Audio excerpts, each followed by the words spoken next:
Hey guys! Welcome back to my channel, Amazing Andy. Kung bago lang kayo sa channel na to, welcome! It's me, Andy. And dito sa vlog na to, lagi kong sinasama kayo sa mga lakad, gala, food trip at kung anong merong kwentong buhay sa New York City.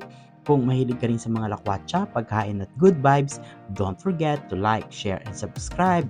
At syempre, hit nyo rin ang notification bell para lagi kayong updated sa aking mga susunod na upload.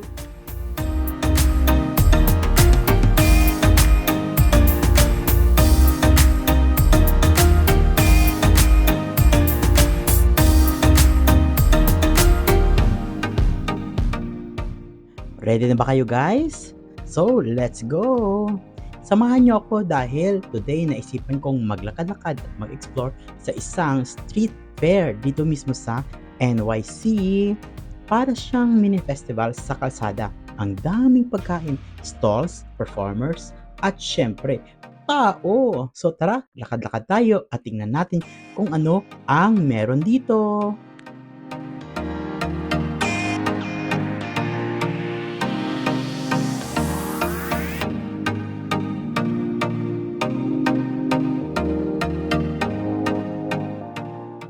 But guys, before tayo maglakad-lakad, share ko sa inyo ang mga ilang interesting facts tungkol sa street fairs dito sa New York City para at least habang tayo ay naglalakad, meron tayong mga konting trivia, di ba bongga?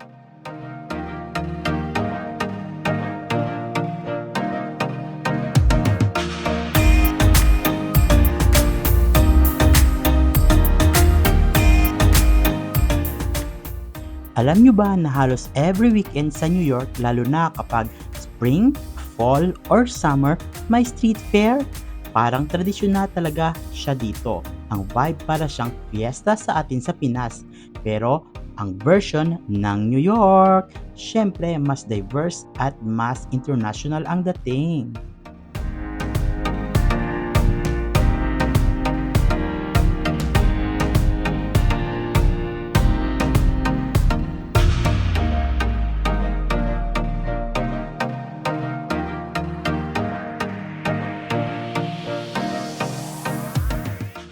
Street transforms into open market.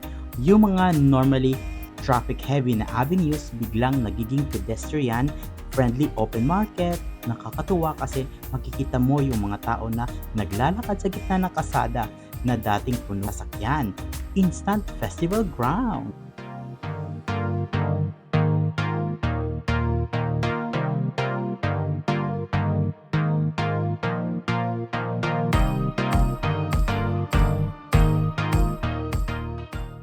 A melting pot of cultures. New York City is called the melting pot of the world at yung street fairs ang perfect example nun. Imagine sa isang block lang makikita mo ang mga Jamaican barbecues, Mexican tacos, Italian cannoli, Japanese takoyaki, Filipino lumpia minsan at kung ano-ano pa, parang world food tour in just one street.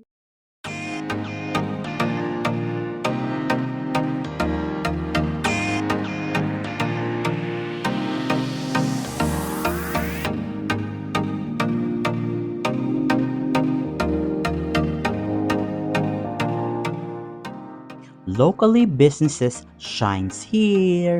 Hindi lang ito tungkol sa mga malalaking brands. Madalas yung mga stalls dito galing sa local small businesses, artists, or entrepreneurs. Kaya kapag bumili ka, parang you support local businesses. Di ba bongga?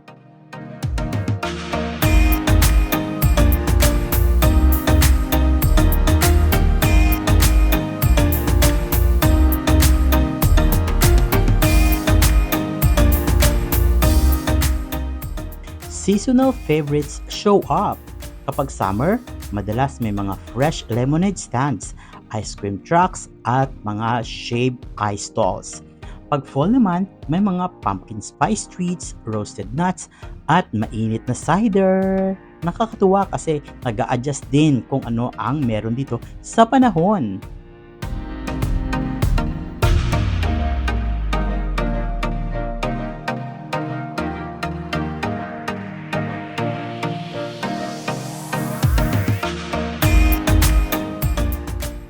handmade treasures everywhere. Street fairs are also known for handcrafts. Makakakita ka ng mga handmade jewelry, paintings, knitted bags, at wood carvings.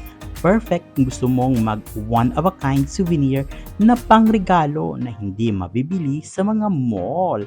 Wow! So amazing!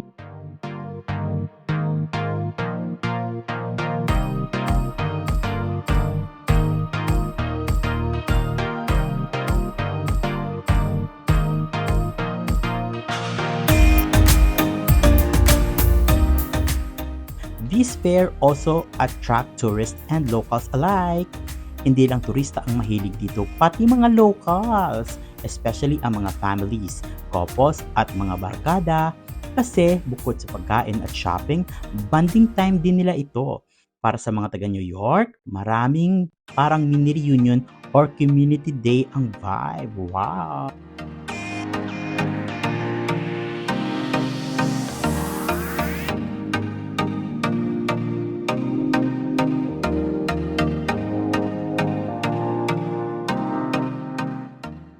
Sometimes, entertainment is always part of it. Merong live music, street performers at minsan may dance at cultural show.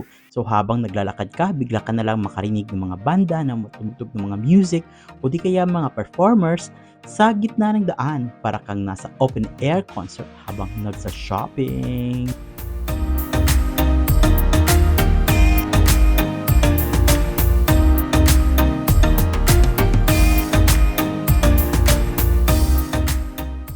Affordable finds galore. Kung kuripot ka at mahilig kang mag-budget, perfect ang street fairs na to. Minsan makakahanap ka ng mga shirts as low as $5, shades na pang summer look under $10, at ang mga unique na mga trinklets na sobrang mura kumpara sa mga tourist shops. Wow!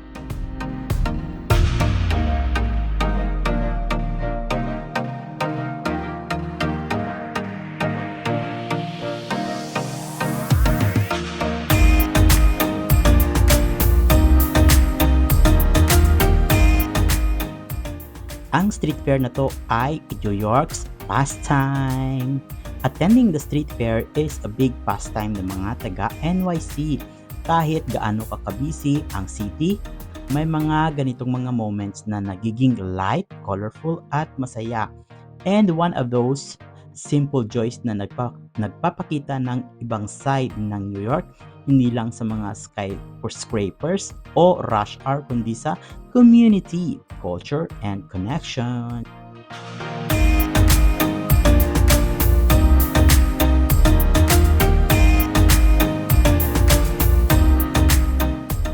Alright, so much with the trivia. Ito naman ang aking experience exploring the street fair.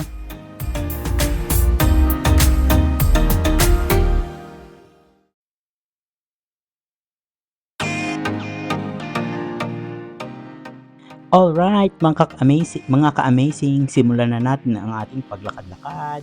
Pagdating ko, unang tumama sa ilong ko yung amoy ng pagkain. Grabe, nakakagutom. Kahit bagong kain pa lang ako, may mga Jamaican barbecue na super smoky at sarap ng amoy pa lang.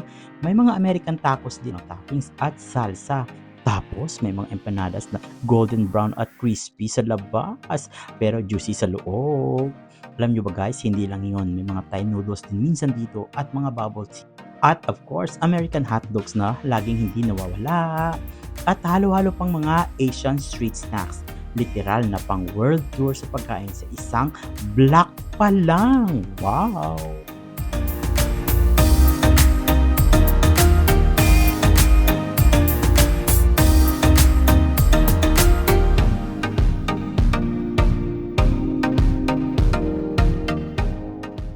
Check this out guys! Habang naglalakad-lakad ako, dumaan ako sa mga clothing and accessory stalls.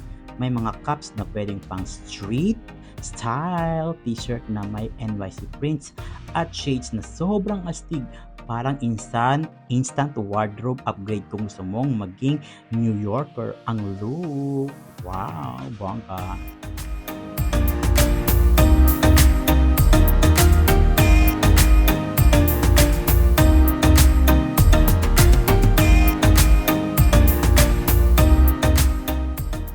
Next up tayo guys! Nakakita rin ako ng mga perfumes at wallet stalls. Nakakatuwa kasi may mga affordable finds. Tapos meron ding mga souvenir shops na nagbebenta ng mga magnet, mugs at keychains. Lahat may mga I love NYC. Perfect kung gusto mong magpasalubong sa iyong special someone. Sana all!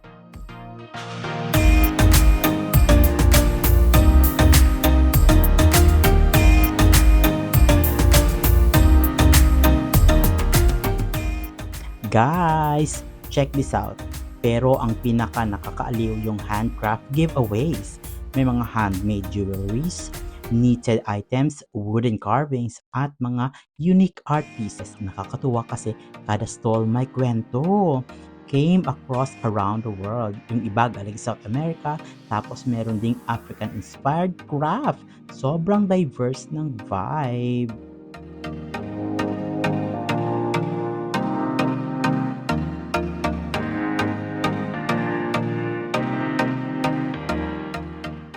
So ayun guys, ganun kakulo at kasaya ng street fair dito sa New York City. A good experience that you must have. Ang daming pagkain, daming shop, at syempre ang daming vibes na hindi mo makikita sa mall o ordinaryong lakad-lakad lang. Parang festival talaga sa gitna ng syudad. Kung nagustuhan nyo ang vlog ko na ito, please don't forget to like, share, and subscribe. Comment down below kung alin ang stalls na bet nyong puntahan.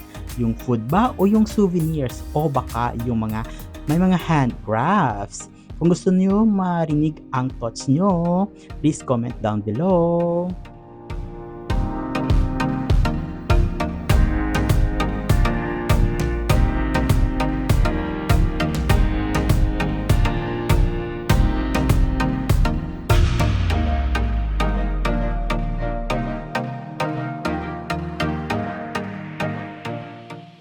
And that's it. This is your amazing Andy guys, reminding you that you always explore, enjoy, and experience life one street at a time. Kita-kits sa next vlog. Maraming salamat. Bye for now. Always smile.